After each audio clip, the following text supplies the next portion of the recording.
Local Legends Episode 2. Thank you very much, everyone, for tuning in, and thank you to Todd Bishop, co-founder of Dormie Workshop, for joining us. We just got back from his workshop. He got us these nice tees. He was showing us some stuff that they got kind of coming down the line. Looks super cool that they got coming out with. Link is down below. Check out Dormie Workshop. Head covers, t-shirts, pants, hats, anything you can imagine, they have it.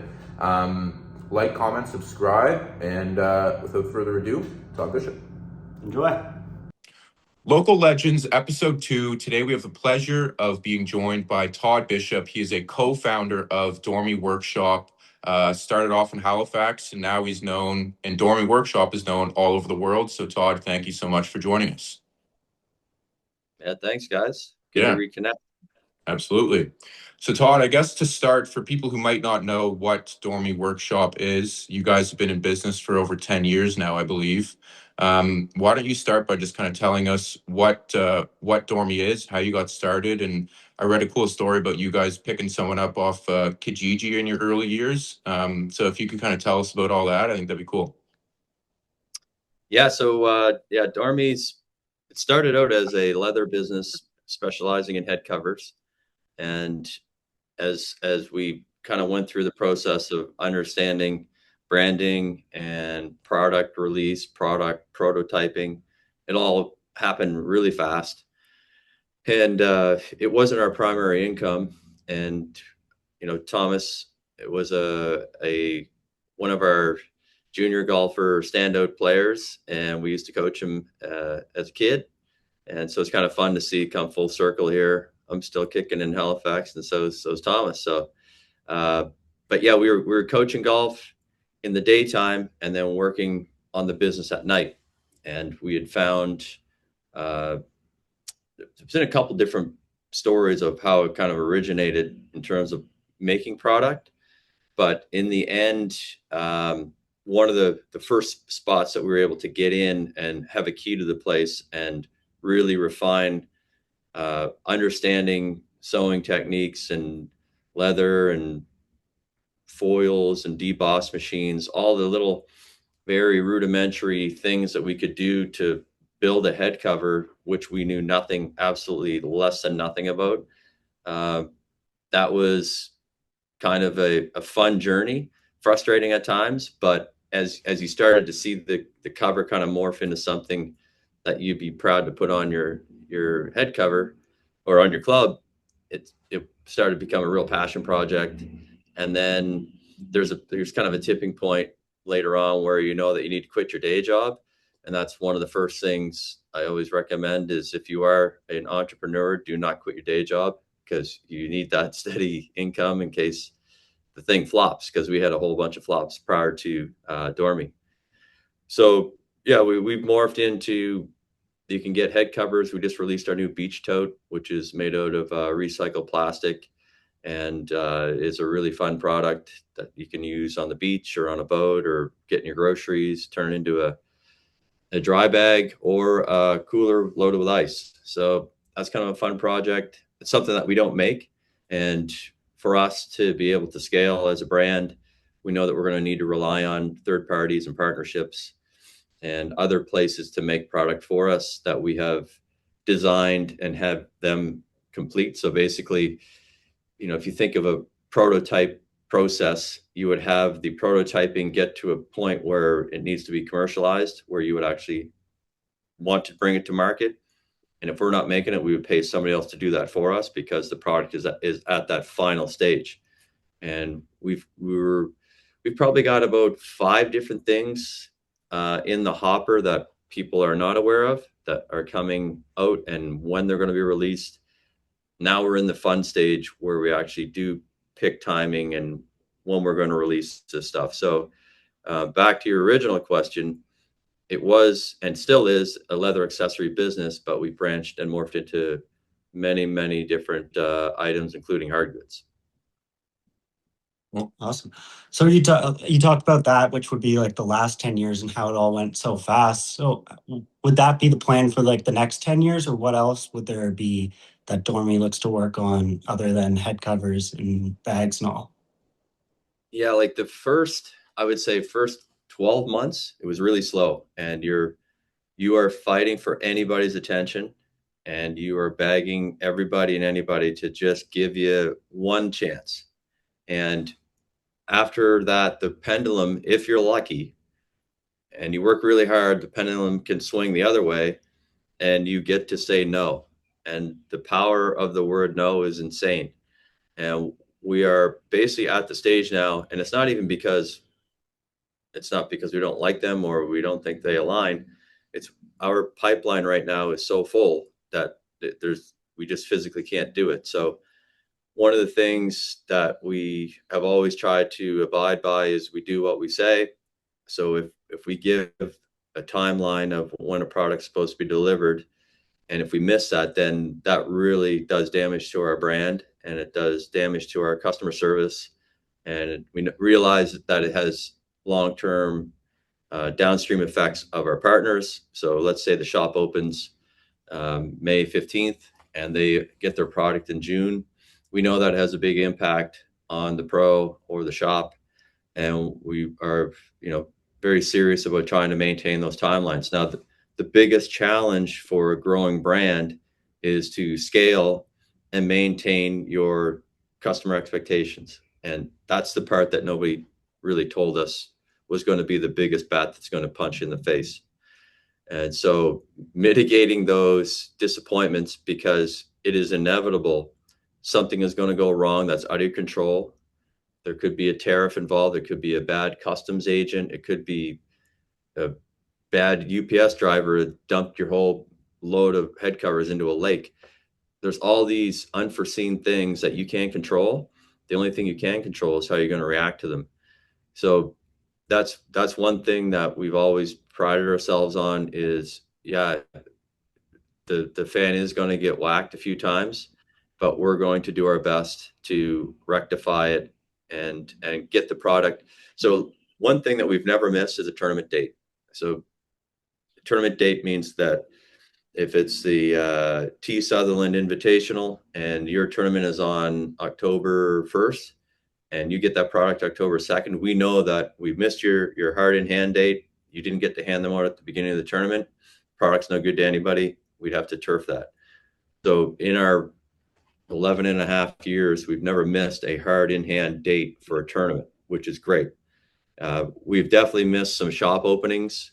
We've definitely missed some customer expectations of, say, a Christmas gift or various things. And those failures, if there's a business that have said that, they wanted to have the highest standards of expectations and deliverables, and they've met them 100% of the time, I would call bullshit on that, because it is in this world and just the way business goes, you can't do it. So all you can do is figure out ways to keep that customer and show them some empathy, give them something extra on their next order, give them a discount on the previous one.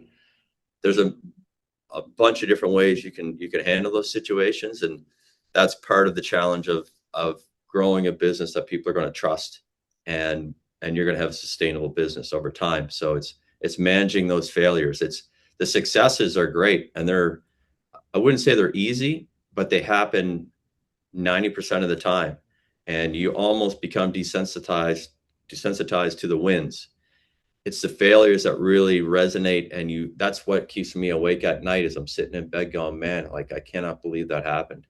I'm not thinking about, man, I can't believe that we're in Augusta, Georgia, and the Masters sold through, or that's not what I'm thinking about at night, which is I don't know whether it's human nature to focus on the failures, but you don't spend enough time enjoying the wins. And I know Jeff and I have definitely had just private discussions about trying to enjoy the wins as much as we do figuring out the failures and how to rectify them.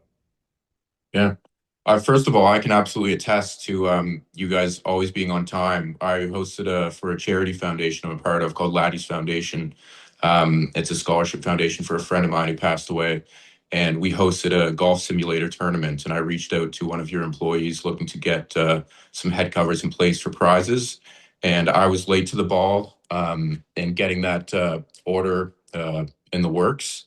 But I reached out to Connor Clark, and he was able to square it away for me in great time. And so thank you guys all very much for that. But that just shows kind of that's the company mindset where you gotta make it work under all circumstances, right?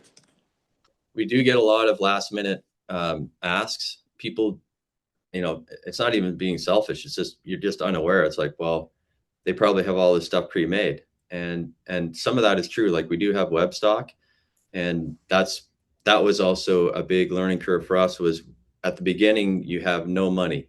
Jeff and I had $1,000. Jeff had $1,000. So we had $2,000 to start a business up, and because you don't get paid a lot by the time you're driving around Nova Scotia coaching kids, and you're just burning your gas up and eating at Subway every day. So we would, it's the last minute orders, and so we did that just in time business. So just in time business model means that there's not a lot of inventory. You don't carry a lot of stock. Everything is, if you wanted that tournament order, we would need, say, 4 weeks. We'd buy it from our supplier. We pay him. We pay somebody to make the product. We're out X amount on our raw, materials and overhead and labor, but our costs are way down because we mitigated all the other things that a lot of like a golf town would have. Let's just say in their store in Dartmouth, they might be $15 million or $20 million on their floor at any given time. I have no idea, but I'm just putting that number out there. Well, when we first started up, we may have had $700 in raw materials at any given time. So point being, as we grew and we started to understand customer needs, we were like, man, we're missing all these sales because somebody wanted product within 48 hours or less. So that meant we needed to save up enough money to build product, pay labor, and have a place to store it, waiting for somebody to buy it. And that business model takes time and maturity and just a lot of good things to get to that point. And we've reached that now. So we carry a lot of stock and we're able to pivot. So we may have been able to reach your personal order, and it may have not been made custom. We may have just pulled from some of our web stock and laser etched some names on there, or was able to embroider on, maybe it was a wallet or whatever it is. But that's some of the things that we've learned how to scale the business. Is at some point, because of the Amazons, where everything is free shipping, everything's shipped next day, and you're getting drones in your backyard, everybody thinks that's how everybody operates. So we'll never be that, but we can aspire to be something close to ready to ship, ready to order, and in a few days, as opposed to 4 weeks. Yeah. So you mentioned earlier about how when you guys were getting started, you're just kind of looking for someone to take a chance, and that can spiral into something, which clearly is where you guys are at now. Is there any specific, I mean, you guys would deal with a lot of PGA, LPGA, live players, some big names. Is there anyone specific where you can think like that was awesome, the way they handled their business, or the way they treated us, or kind of expedited what Dormie Workshop is today? Yeah, I mean, all those opportunities, those would be wins, and we definitely are very thankful for a lot of the people that have backed us. There's been, a bunch of local people like Gordy Smith and Chris Billings. Those guys were early adopters. They were the first ones that would have purchased product from us at the first trade show we went to in 2014 in November. So they were expecting gear to arrive in the spring of 2015. And that was when we knew we had to have rubber hit the road with a hang tag that was branded properly and a finished product for each course that we were doing business with. And as that went on, those same guys are still key customers, and we appreciate them greatly. And now we've been able to, from the backs of their early adoption, been able to say, hey, we're at, Ashburn, or we're at Kingswood. And so then it was like, well, 2016, the 2017 show, we actually had working models of courses that we had sold to. And this type of, it's almost like Minecraft. You just continue to build your blocks, and it's all based on the backs of others that you've been able to treat well and service and show unique innovation and product. And that's led us to the St. Andrews of the world, and Wingfoot, Shinnecock, USGA license, NHL license, Augusta. All these unique properties are based on, and it's all trial by fire. Like, you are only as good as your last job, basically. If you, and especially in the golf business, because it's such a small community, if you have a big burnout or you have a blow up with the customer, you can really ruin a business quicker than you can grow one. So because we were on the PGA Pro side, we understood at least that we weren't coming into this thing blind, and we knew that from our experience, we've seen a lot of brands that would drop the ball on customer service, whether it's not responding to emails or phone calls or missed meetings. And it was like, man, I guess our time's just not, valued by these people. And that's something that we've always tried to maintain and teach and embed with our staff, is that everybody's time is important. And so trying to be as professional on that side of it, we knew would be the way to have that Minecraft block after block proof and validation and referrals.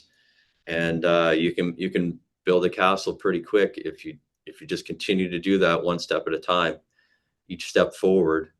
You're going to have some half steps back, but it's how you react to those is going to allow you to step forward again.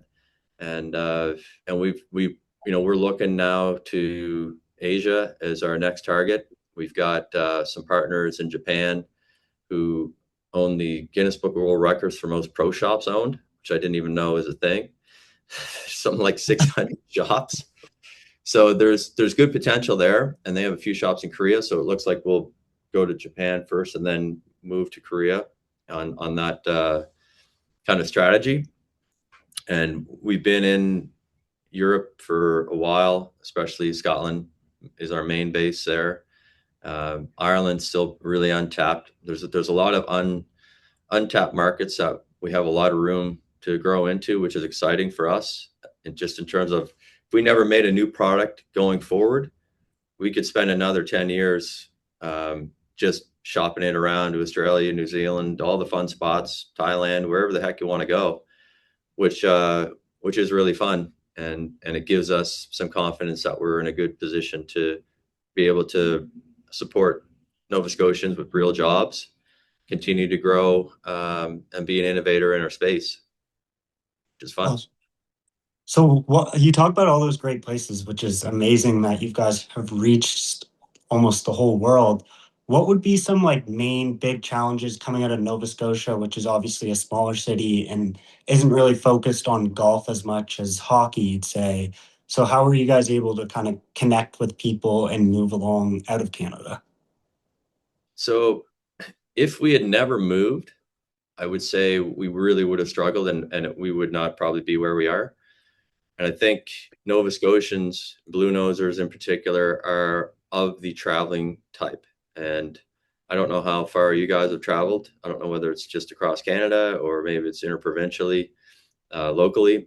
But we lived, the three brothers, we lived in Australia, New Zealand, both coasts in the US. And through all these experiences, even though it wasn't planned, we were building a network of friends and future partners in our endeavors. And from those, we leaned in on them for whether it was mentorship in sounding boards of an idea, or actually leaning on them to buy product from us just to give us a chance.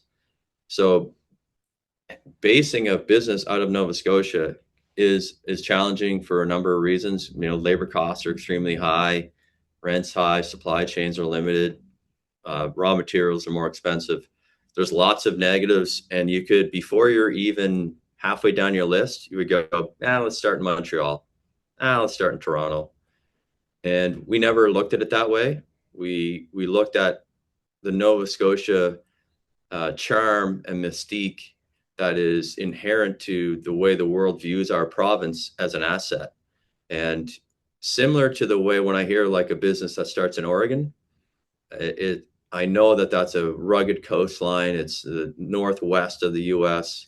and Washington. You know, these areas you don't see a lot in Hollywood movies, and you don't hear a lot of news stories because the local channels are New England, or the local channel might be Chicago if you're in, you know, Toronto or wherever it is. So the Nova Scotia thing, when people look from San Diego and up, or Florida and up, they hear about this magical place that basically is an island, barely connected to North America with the isthmus, and then it's got Cape Breton, and it's got all these gorgeous golf courses that look like we're in Scotland, and half the Americans probably think we actually are in Scotland since our name is New Scotland.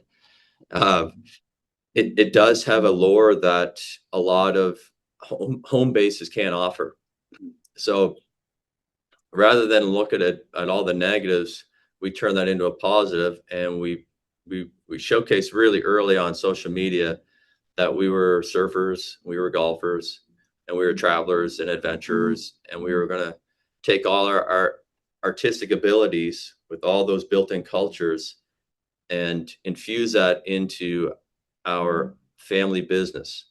And we never shied away from letting people know that it was three brothers, and the challenges of owning a family business, and all the fun that you can have with a family, and then all the challenges that you have with three brothers trying to run a business. And that story resonated with people, but it went back to our traveling days, because when we had tried some other products like a glass ball marker, and we've done some t-shirt stuff, and it never really took off, but people knew, oh well, they're trying, you know, they got their golf schools going, they're always, you know, I was a ski instructor, so selling lessons was always the salesmanship was always part of my fiber, because it was always eat what you kill. And I wasn't selling a product, I was selling my own abilities, whether it was teaching golf or teaching skiing. So when you transpose that onto a product, it's not that much different. It's just a different story. And so to answer your question about the challenges in Nova Scotia, the challenges are only the ones that you set on yourself, because it's actually a great place to start a business, because we have a lot of advantages. There's lots of great government support, especially if you're an exporter, which we quickly learned that's what we need to be. And when the government heard that we were, it really did help with us getting to trade shows and travel expenses. So yeah, there's lots of reasons to feel like Nova Scotia is a great place to set up a spot. Cool. I was when we were watching the Masters recently, I feel like so many players had Dormie head covers. And what's the process of that? I feel like earlier on, maybe it would be you reaching out saying, here's my head cover, you give it a try and see what you think. But now I feel like it's such a massive brand where players are probably reaching out to you saying, let me get a custom head cover. So are you sponsoring players, or how does that all work? Yeah, so each one of those, you know, I would say, I wouldn't call them an asset. It is, but it's more of a partnership, and not necessarily a sponsorship. It's each one has a different path. A lot of it, because we used to caddy, we knew we started to know Jeff caddied on the LPGA tour. So when he was out there, he got to know guys, and those caddies, they flip flop between senior tour, LPGA, Canadian tour, like they're all over the map. And so you never know whose bag they're on. And from, again, because we traveled so much, we knew a lot of the guys that are on these bags. So we did have an inside edge to be able to get product to pros. And what we've learned, and it's great, is that professionals and celebrities like free stuff just like everybody else. They don't need to be paid to use the gear. And we learned this really early in the game. And we've never really shied away from it. If it's a PGA player, LPGA player, or second tier, depending the second tier players, it's case by case, but anybody on those upper tours, it's automatic free gear, whatever the heck they want. And that's because our mission has always been to create the best golf product and support the best players and support the best golf courses on the planet. So if you just have those three things as your mission, it's very easy to justify from a marketing standpoint spending, a couple days on design, some raw materials and labor to create a really cool set of covers for Dustin Johnson based on Wayne Gretzky's 99. And the Gretzky family, we've got a long history with those, with Ty and his golf school or his hockey school. So they've got the Gretzky hockey schools, and that was one of our first introductions to Dustin Johnson and the Gretzky's. And there's been multiple iterations and head covers that have gone to them, and that all just kind of came from a lot of it came from social media. And like a Jake Knapp, for example, he was playing with Eric Banks on the Canadian tour, and he saw that Banks had all these Dormie head covers on his bag, because Eric Banks is actually the first player that we ever outfitted head to toe. As much as we gave him, winter toques, gave him hats, and everything we could, we gave Eric, because we loved him, and we still do. He texted me today, and this is back in 2015, and now I think it was around 2017 was when Knapp played with him, maybe 2018, and got this DM through Instagram, and Knapp said, "Yeah, I saw that you were on Eric Banks' bag. How do I get some covers?" I actually won that event, as if to say, like, why are you sponsoring him and not sponsoring me? And I thought that was a pretty unique approach, and I was like, man, this Jake guy's really got some moxie. So that started way back when he was on the Canadian tour, and here he is now, superstar. He's got the best scoring average on tour right now in 2026, and full set of Dormies. You'll see the cowl on the back side of the covers, and we work with PXG. So each player would have an agreement. Like any Ping player, we do no work with Ping, because Ping says that they have to use the head covers of their brand if they're a Ping player. TaylorMade, totally separate regime when it comes to head covers. We actually are the TaylorMade Kingdom official leather accessory business. So all the stuff that you go and can buy from the TaylorMade Kingdom when you go get fitted is Dormie. Well, then we got to meet Troddy, and Troddy's the fitter for everybody in TaylorMade. And so we had access through Troddy of like some really interesting people. And so it just kind of meanders like slowly. It's just this, like, you got all this snow at the top of the mountain, and we're at the bottom, and we're seeing the little, melt offs in these tributaries, and we'll attach to one, and we keep swimming upstream, and we're trying to get to the top of that ice cap glacier where they all reside. And that's the process. It's that each one is unique, but the first time we've ever signed an actual player was yesterday, and it's Michael Block. So he's going to be an official Team Dormie player. Our logo is going to be on his left sleeve, and he's a really cool guy. I've met him a few times. We're also a partner of the Southern California PGA section, where he just dominates everything. He's won every championship there is, and Jeff got to play with them on the weekend. I think there was a kid named Lion that shot 10 under when they were playing together. So like, these guys, all they do is play golf. And if you're playing with Michael Block every odd day, he's got a couple sons too that play. Like, these guys just play every single day of the year, and they got perfect temperatures. That, if you're going to be a PGA aspiring pro, don't start your business in Nova Scotia. That's when you want to move from Nova Scotia. Yeah, awesome.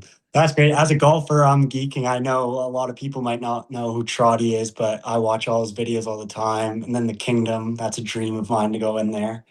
But yeah, usually how we like to end our podcast is we like to ask a little question based out of Halifax. What would be your favorite local business? Obviously, not being Dormie being one of them. Yeah, I mean, we're huge pizza advocates. If you've ever watched any of our social media, we used to have Pizza Fridays every Friday for like 3 years running.